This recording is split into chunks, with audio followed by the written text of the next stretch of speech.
Yang pertama, awalan, buat satu garis tepi lurus sampai bawah. Gunakan pembaris supaya dia lurus. Okey. Yang kedua,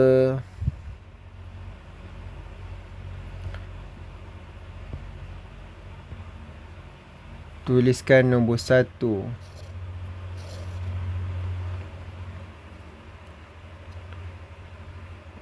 Tulis alif,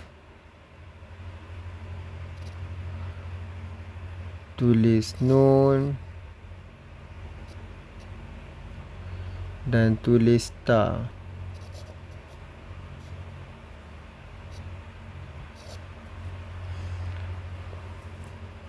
Buat anak panah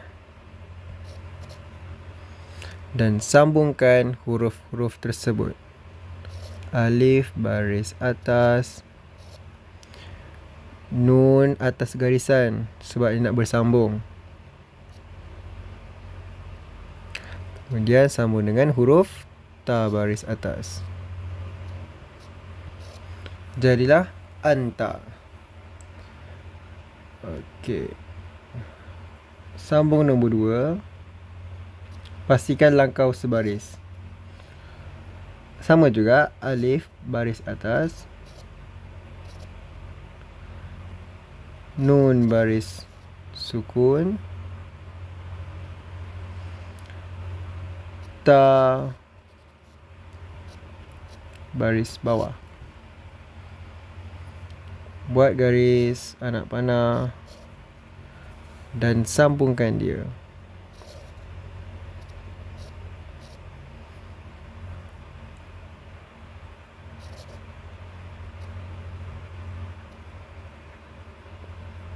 Pastikan atas garisan, okey?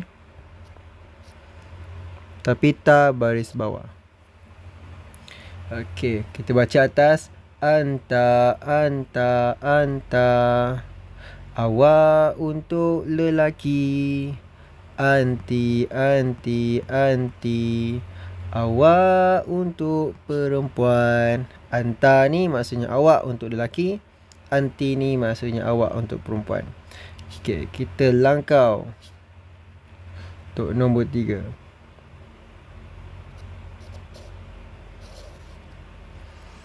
Sama juga, buat alif baris atas, buat nun baris atas, lepas tu buat alif. Okey, anak panah,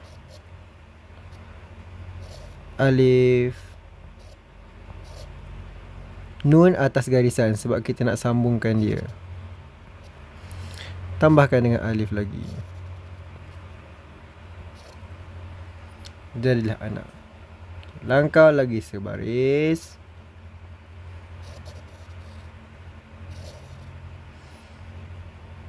Buat nun. Nun ni ekor dia boleh bawah garis sebab kita tak sambungkan lagi.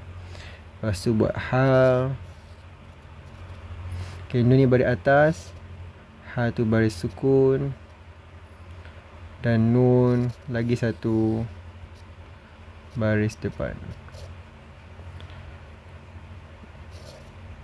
Anak panahkan. Nun tu atas garis sebab kita nak sambungkan dia.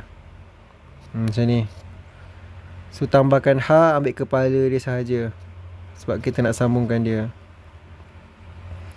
Lepas tu tambah lagi nun satu lagi. Yang ni kita boleh letak bawah garisan ekor dia sebab hujung sekali. Ha tu baris sukun, nun tu baris depan. Okey, kita baca balik.